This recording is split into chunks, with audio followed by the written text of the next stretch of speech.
Okay, so our 4 goals today for our How to Twitter tutorial are to learn how you can benefit from Twitter. What are the ways that in which you can use Twitter? And we've got some specific examples from people in the department of some good ways to use an academic Twitter.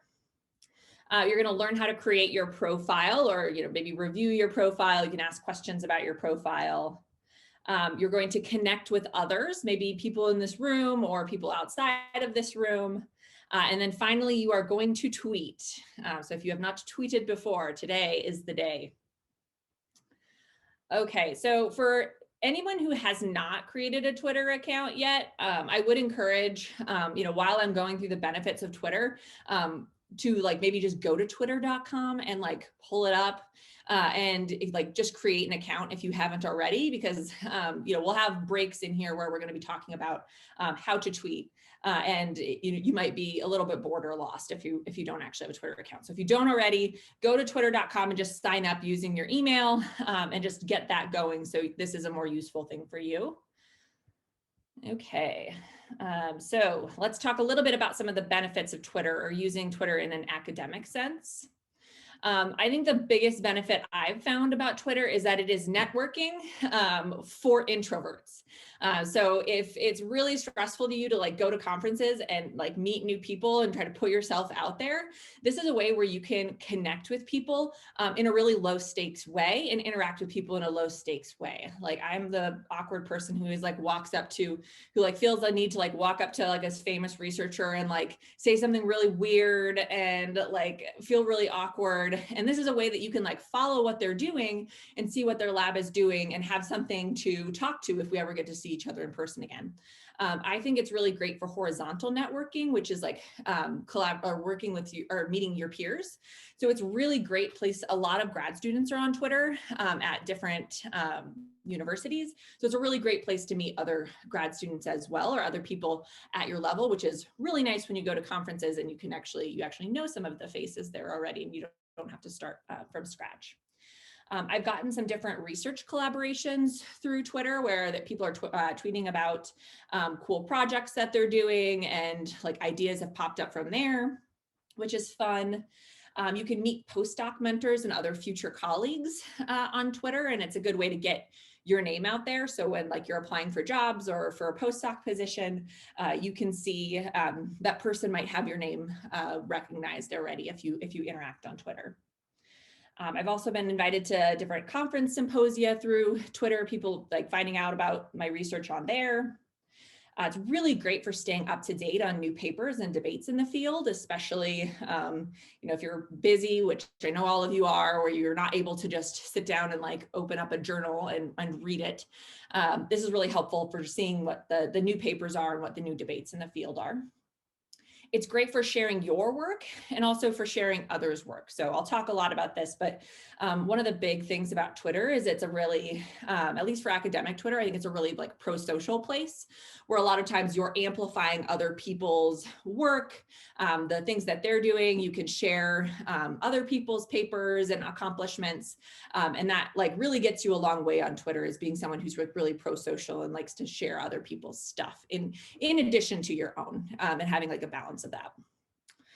It's also, I haven't done this a ton, even though I wish that's something I would like to move towards, is it is a way to communicate with non-academics. So you can have people who are non-academics follow you. You can follow other people they're not in academics or in other fields, and get there are a lot of people on Twitter who have kind of a non-academic audience, where they're able to tweet about research and other topics in a non-academic way and get research out to the public. So this is something that you can do here. And another really valuable thing is getting advice. So the number of times I'm I have no idea what this is or what this should look like. You just send a tweet out into the universe. And a lot of times you'll get tweets back of people who will happily share resources with you. So these are some of the big benefits. So on to our examples. So here from our own Catherine Fox, admitting that she was scared to join Twitter initially but she's blown away by the wonderful, supportive, helpful network that's helped her build. And typically she did, so specifically she did this in response where she was asking for resources for parents of teens who are looking for guidelines for social media use. So she got a good response from that, and then was thanking Twitter for this really helpful network.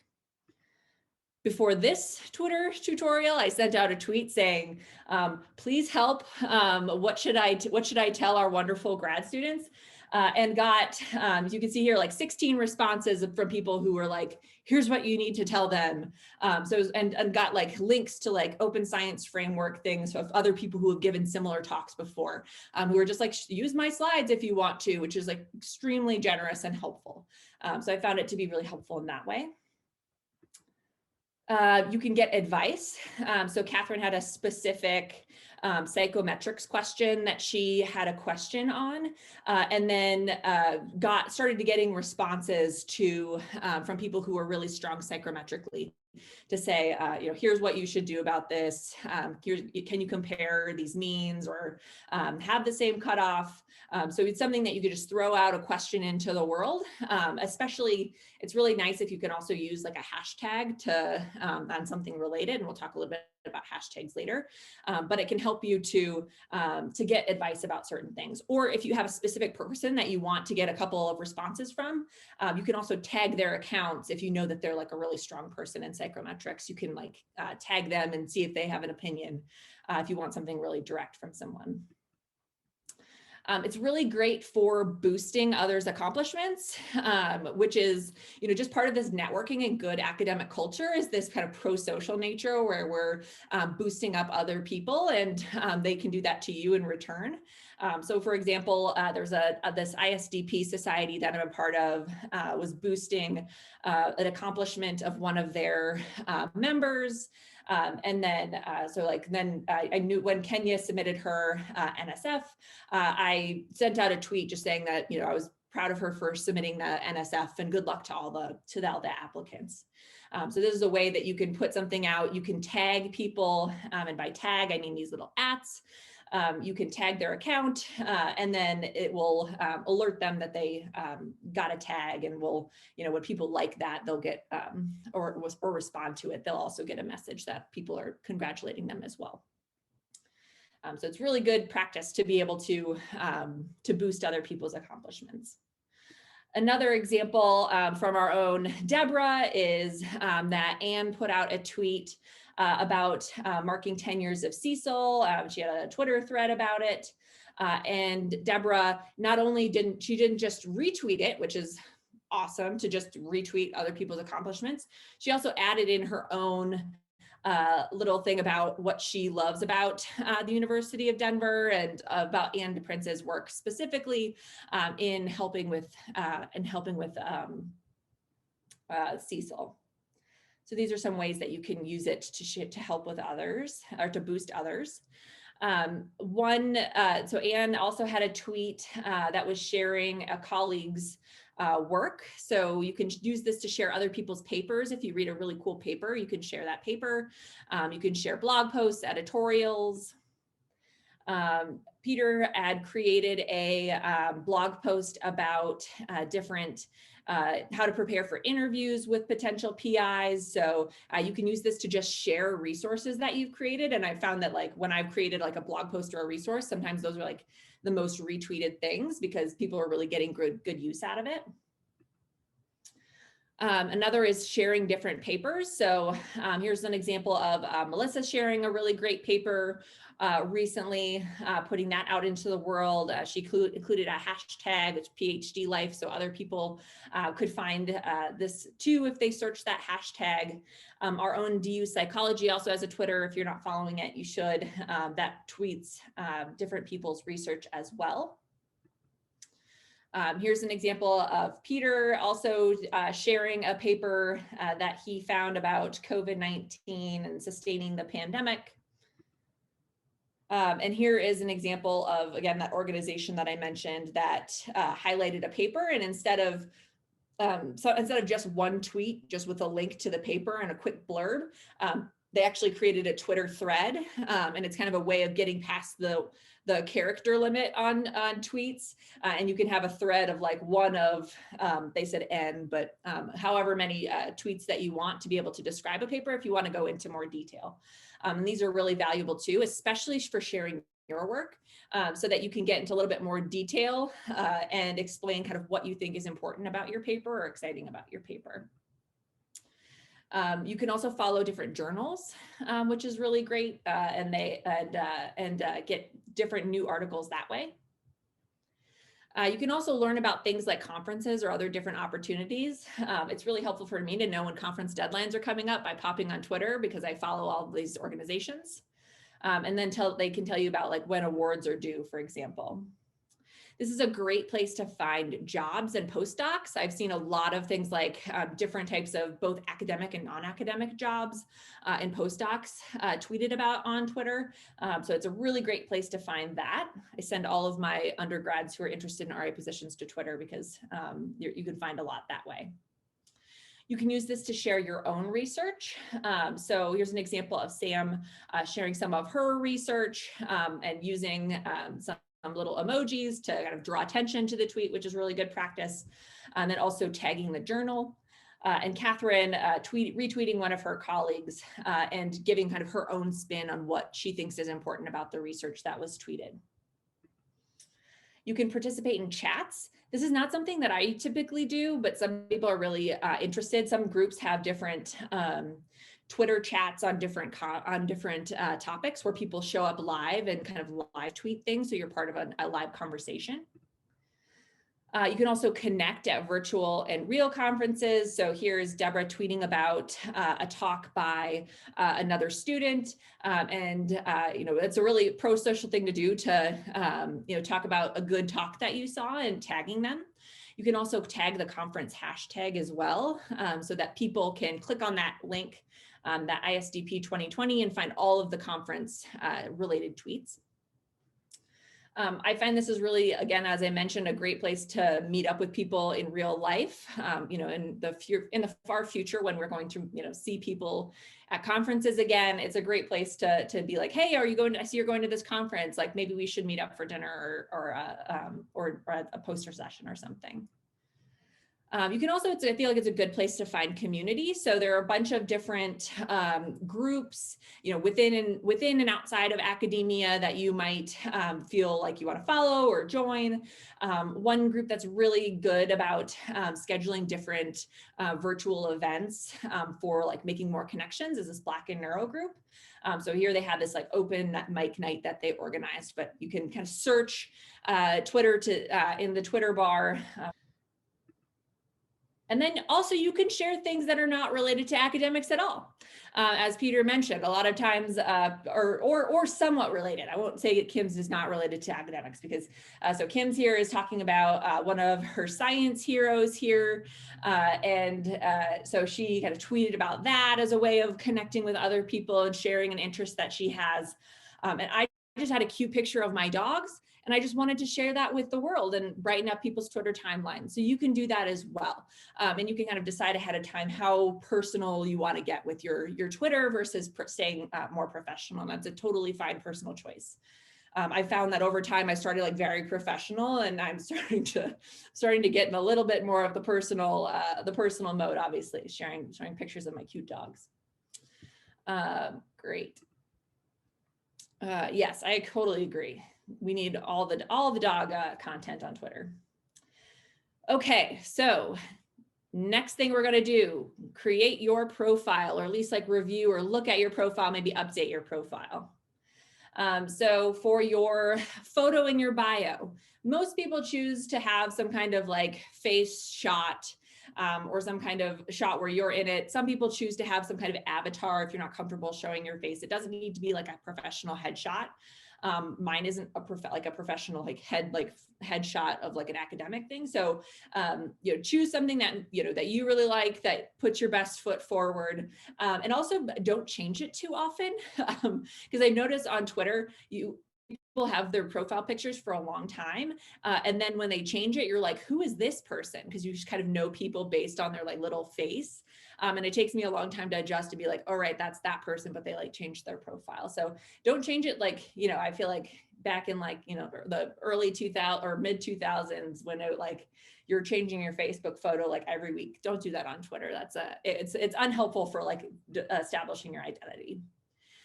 You're going to create a quick business card for your bio, which is like 160 characters, really quick, of who you are. And some things that are really helpful to do here are having like your affiliation. So you might want to tag the University of Denver or like the Denver U Psych.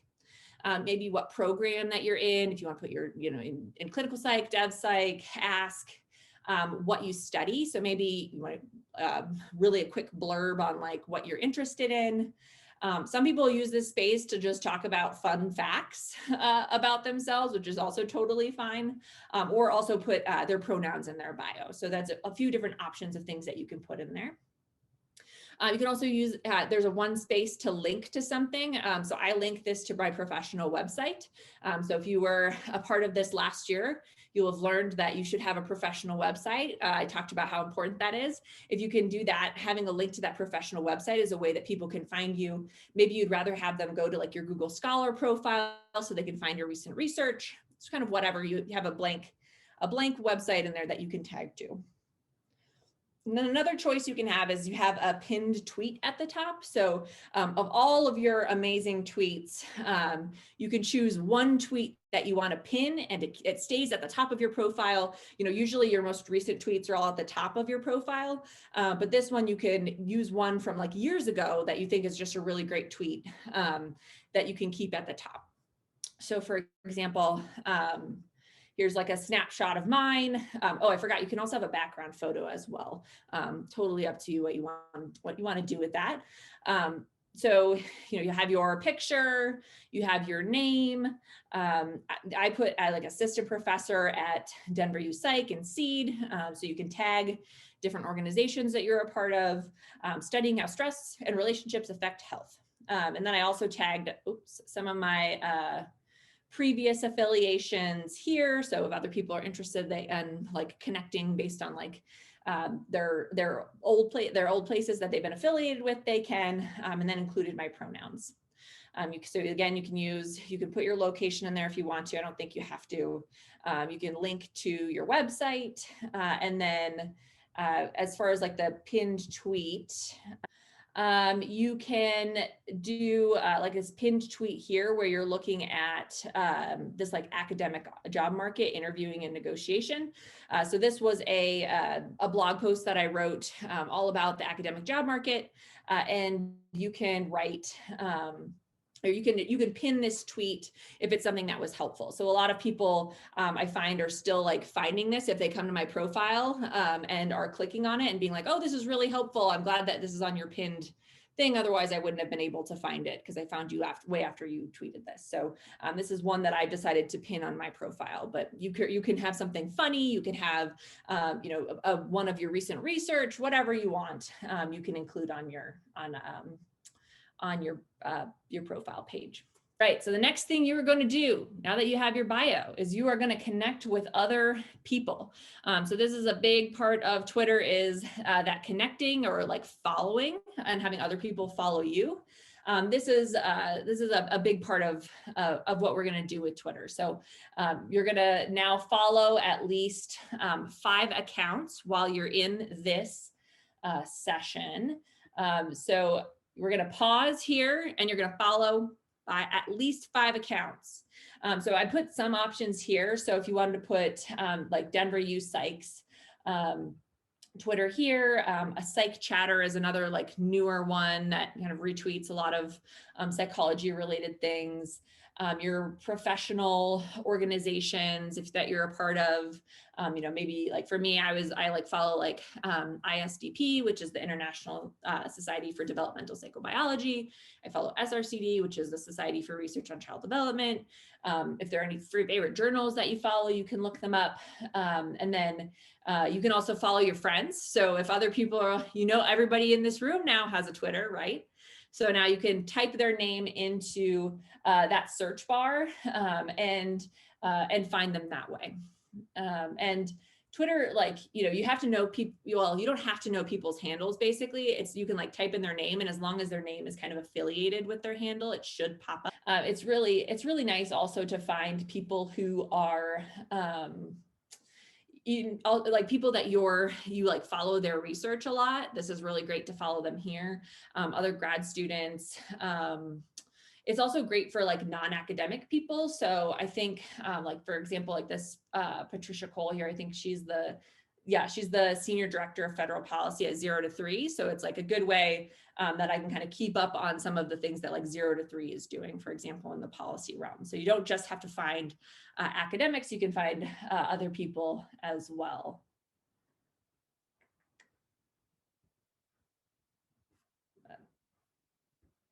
Okay.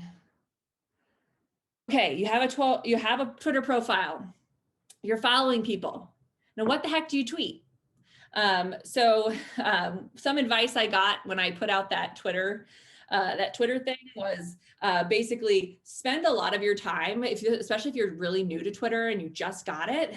You might have that fear that like you're going to be your grandma on Facebook who doesn't understand the rules and like comments in weird places, or like puts a status update to talk to you. Like you're going to have that fear, and just take a few days or weeks or whatever it takes, just reading others' tweets and see like what seems to like seem good, what gets engagement, and then retweeting other people. So if other people have like cool research that they are tweeting about, you might just like click the retweet button, which is really easy, but kind of shows that you're starting to engage.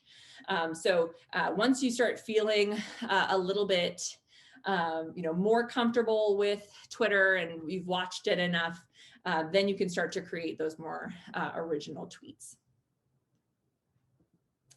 Okay, so let's think about tweeting. So think about what you can bring to the table that's unique. Can you inform different current debates? Do you have a critical perspective on some current debates that you might want to weigh in on?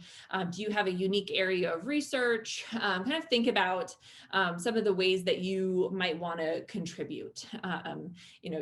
Obviously, like, I say that and that sounds like very heavy and hefty when I'm a person who also tweets like pictures of my dogs. So like, don't think that like it needs to be into this like very broad category of like, just this is my brand or whatever to tweet. Just get out there and start tweeting with what you think is really important. Or like things that you want to tweet, or the kind of, the kind of connections that you want to make. Simplify your language. You are probably going to connect with a few people in your research area, but unlike a journal article where you might be able to like jump really deep into a research, a lot of these people that you're going to connect with might not be like specifically in your area of research. So I've really worked on like simplifying my language when I'm talking about things and not using a lot of jargon, especially if you want to talk to non-academic types of clients as well. Okay, hashtags are, if you've not used them before, you put this tiny little hashtag and then you'll have, a lot of times it'll be something like, if it's a conference, they'll have like a conference hashtag. So it'll be like SRCD 2021 for the conference. So if you're tweeting at a conference or about a conference, you can just add that hashtag at the end, and then you can click on that hashtag. Let's see if anyone has a, so someone tweeted COVID-19 and just like tweeted and hashtagged it. So you can like tweet that, or you can click that, and then all the things related to COVID-19 will pop up. People that use that hashtag will pop up. So this is a way, like if you're at a conference and you want to see what's going on, you can just click on that conference hashtag, and then things will show up. Similarly, you can tag people. So if somebody like tweeted let's say like Deborah put out a new article, a research article that you found, and you want to embarrass her a little bit and share her like amazing research because you're like, well, Deborah hasn't tweeted this yet, so I want to like share this for her. You can tweet that and then tag Deborah in it, and then Deborah will get an alert that like her research has been shared, which is exciting, and then she might be able to just retweet it and share it as well. Or if you have a question that's like for a specific people, or if somebody put out like, hey, who should I follow in this area, you can tag specific people who you think that person should follow. So this is another good way of connecting with people, is actually like tagging specific accounts.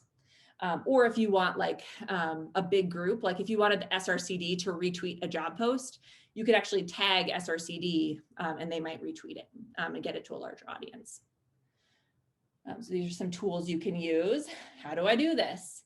So I'm going to go through Threads a little bit later, but basically you can tweet like one tweet that's like the 140 characters, or you can have, or 280 characters.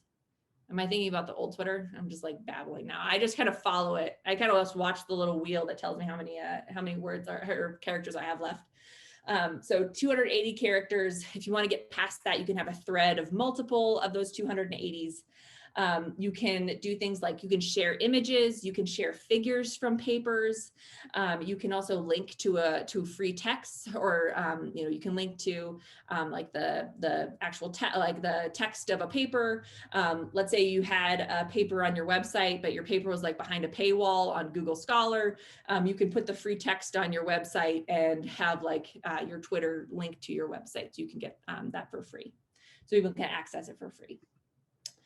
You can ask for things. So people have been extremely generous with me. So you can get people who will share their fellowship materials, job apps, different job talks, questionnaires, syntax for things. You can get stats help if you want to get pointed to helpful papers, resources, blog posts. Like you could put it into the universe and people will often respond, especially if you tag certain people who might know or might retweet it. This is a really great way of getting something. So like if there's any opportunities, like I had not written like a diversity supplement before for a student. I asked like, hey, has anyone written a successful diversity supplement? And then had like 3 people reach out and be like, yeah, I'm happy to share my application materials with you, which is really super generous. But you can get things like that if you haven't seen like a successful application for something. Okay. Oh yeah, I don't know the specifics about the link. Again, I just watched that little circle start to go, and I'm like, oh God, I don't have many words or many characters left.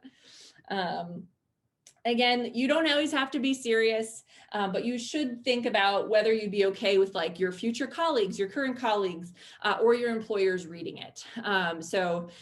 There's some, you can get into like funny arguments. You can, you can do a lot of different things on Twitter, but I feel like always before you tweet, just think like, would I care if my employer read this in the future? And that's like a good kind of boundary to remember. You might decide like, yep, this is really important to me. And I wouldn't mind if my employer read it, and that's totally fine. I remember I had this debate with myself, before I went on the job market about tweeting anything like political, and kind of decided that if it was something like I was really passionate about, and it was related to things like child development, child policy, equity focused, those things are really central to what I care about and my research. And I decided, if an employer doesn't want that out of me and doesn't like that, then I don't think I would, that sounds like a hostile environment and I wouldn't want to work for them anyway. So that's kind of a decision that I make, but each of you will have your own decisions about like, how, if you want to get into politics, if you want to stick just to the academics, if you want to tweet about personal things, those are just things that you have to think about. So again, tag other people, engage. If you post a paper and you're like, oh, this person would find this really interesting, tag them. I'm sure they really appreciate getting the tag and finding that. And then again, you can promote other people's stuff. Pro-social behavior really goes a long way in building your network on this app. Okay, you can retweet others. Just like click the retweet button here. One second. So like if you wanted to like go to my homepage, if I wanted to like retweet what this person has said, you can just click the retweet button. You can either retweet it and it will just immediately send it to your followers, or you can click quote tweet. And if you click quote tweet, it will come up and you can add your own little comment in here, or your own thoughts about this, or tag other people.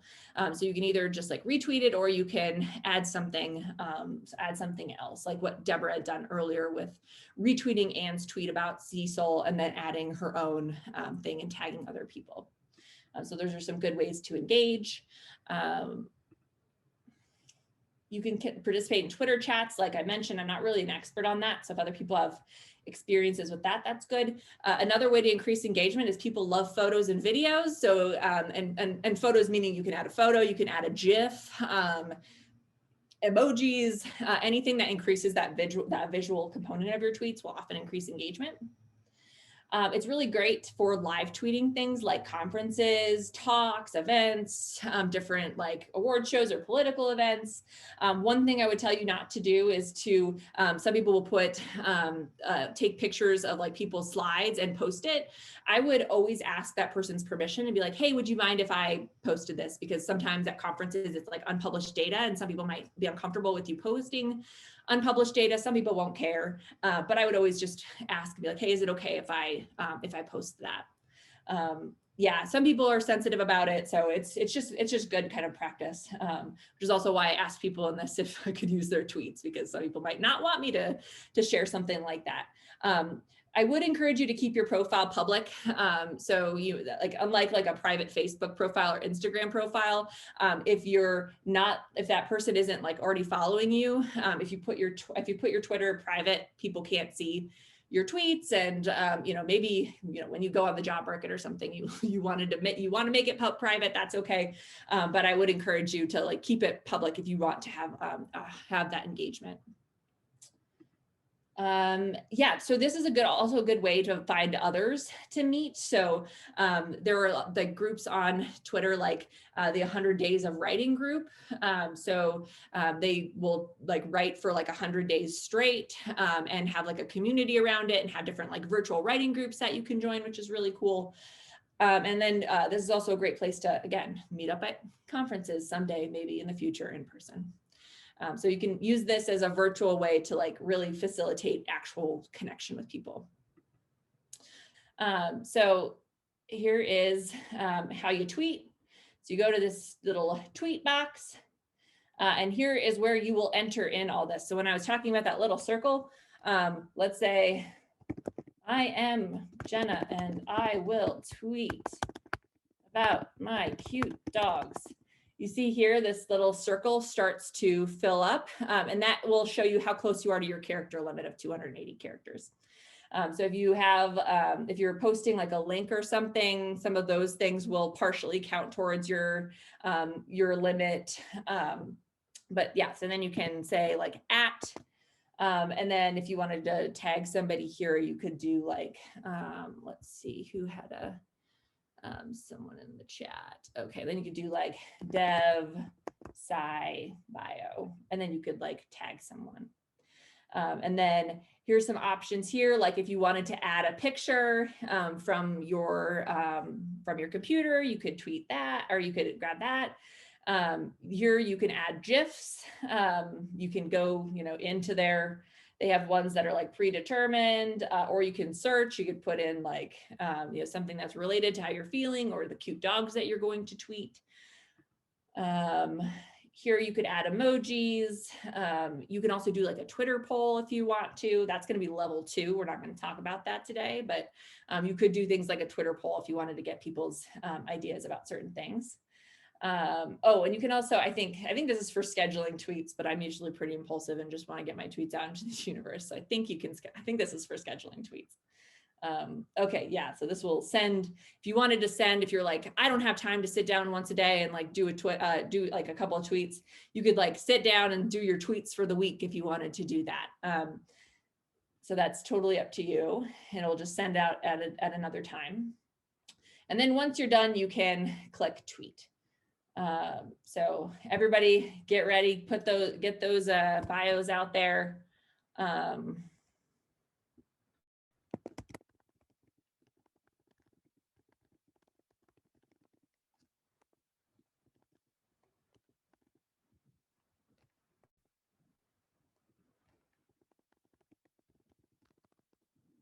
Okay, so getting ready for tweet storm. And then we got hashtag some psych chatter. Or is it side chatter? I should have obviously thought about this ahead of time. We'll just do psych Twitter. let's say I want to put a GIF in there. We'll do like a storm maybe for like a tweet storm. Oop, this one has a cat. Denver USAG tweet storm. Okay.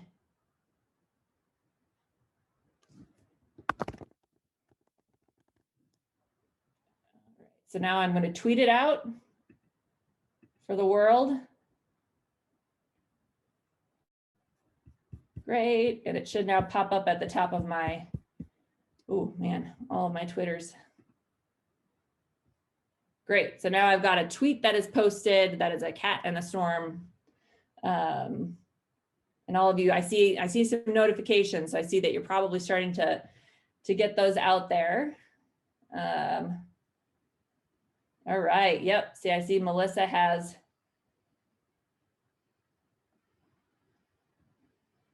perfect. And look at, I'm tweeting it out. So this one I'm going to retweet, but I could also quote tweet it too. Great job, Melissa. Okay. Good work, everyone. Does anyone have questions about sending tweets? We're supposed to at you and then it'll work. I don't know how tweeting. Yeah. So when you're doing a tweet, so you'll put in like your whatever you want, and then you do the at symbol, and then the true Dr. Doom. And that will give me an alert in this notification box right here that you have tagged me. Note that you don't need to type the handle precisely. So if you forget that Jenna's handle is the true Dr. Doom, you can also just start typing Jenna and it'll list a bunch of people whose name is Jenna. And if you follow Jenna, she will be up at the top. So I never remember people's handles except for Jenna's because it's pretty awesome. I totally agree. Yeah, if you don't have one that's like just your name, like if people don't have one that's just their name, it's really complicated. But yes, Peter's right that you can start typing it in and you should be able to like scroll down to all the other Jen and Jennas on Twitter. Yes.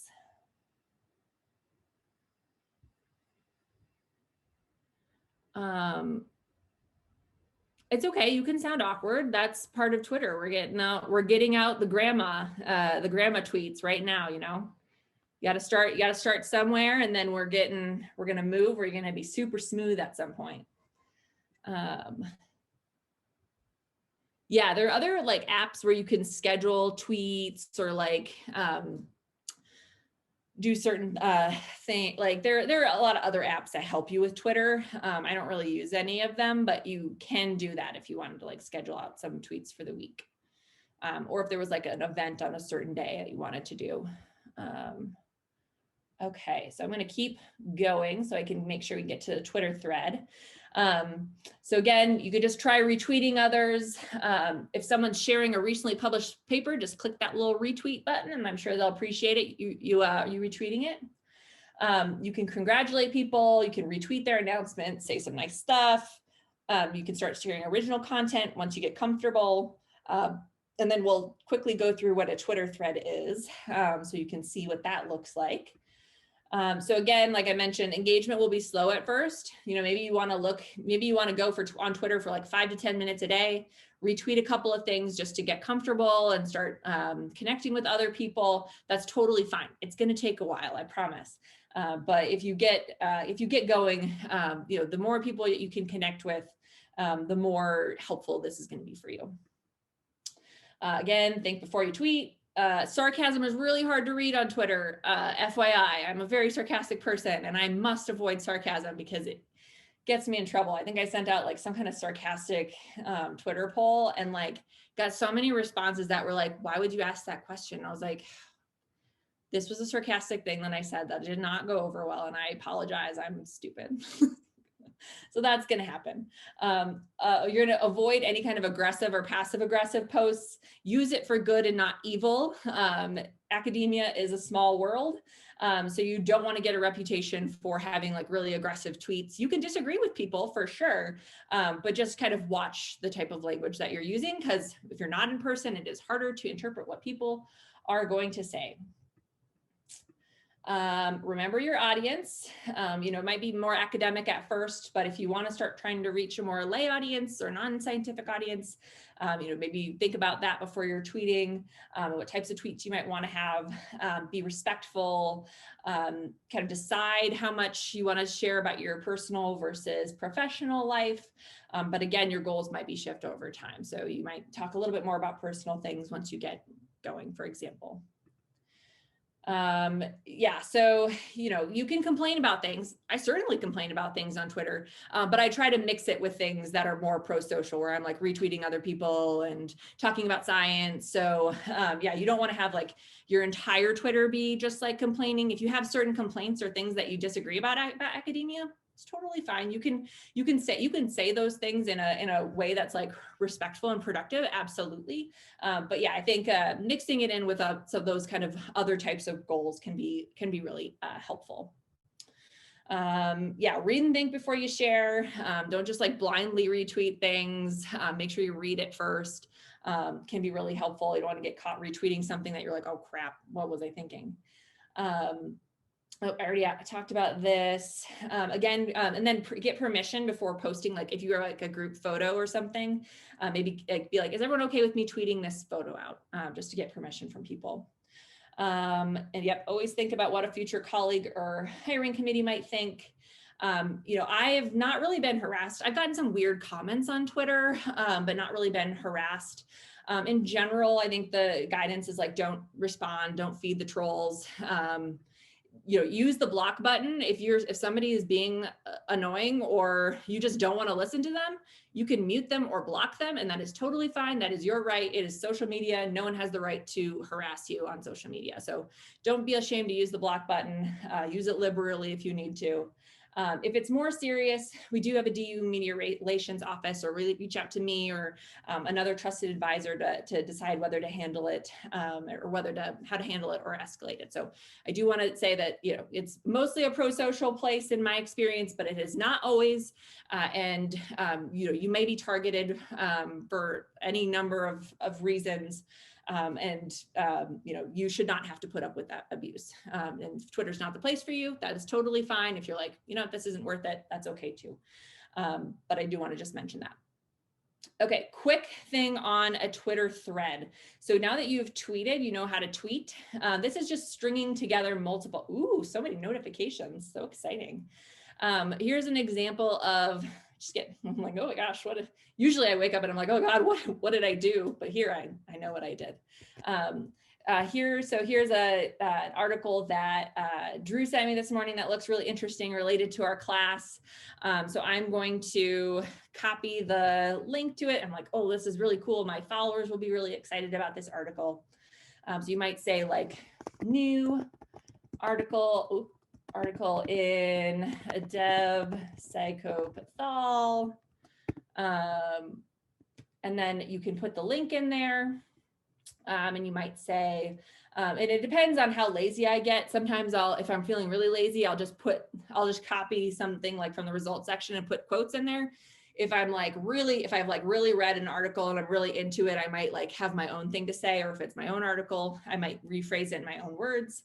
Because we're running short on time, say new article, and then I'll just maybe paste this in here for the 9 countries, okay. And then it will put a link to that article. And then here you can click this add button to start making a thread. And here you can add another tweet. So let's say I want to put in the results of this article. Let's see. Evocative, child-driven effects of externalizing and internalizing behavior are ubiquitous across development, cultures, mother and fathers. Let's see if this is too many. This might be too many characters, but we're going to give it a try because we're living on the edge here. Okay. So this is too many characters. It's telling me in red. So I will have to take this off and put it in the next one. Here.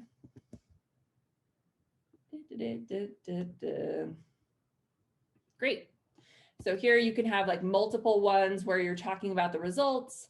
And then when I mentioned you can do like a little thread and number them, you can do like, if I know I'm going to have like 1 of 3 tweets, you can do 2 of 3 tweets, 3 of 3 tweets, just so people know it's a numbered, it's part of a thread. So here you have like ones, they're all going to be connected to each other. And then you can tweet all of them. Great. And then they're going to show up in my profile here. So now they're all going to be linked together. So new article here, and then you can click on the link and we have some of the results here and here. And then if you wanted to, if you realize later, oh, I forgot something, you can also just like click and you can add another tweet. So you can always decide to add other ones later. So that's like a really short thing on how you would add, how you would do like a tweet thread.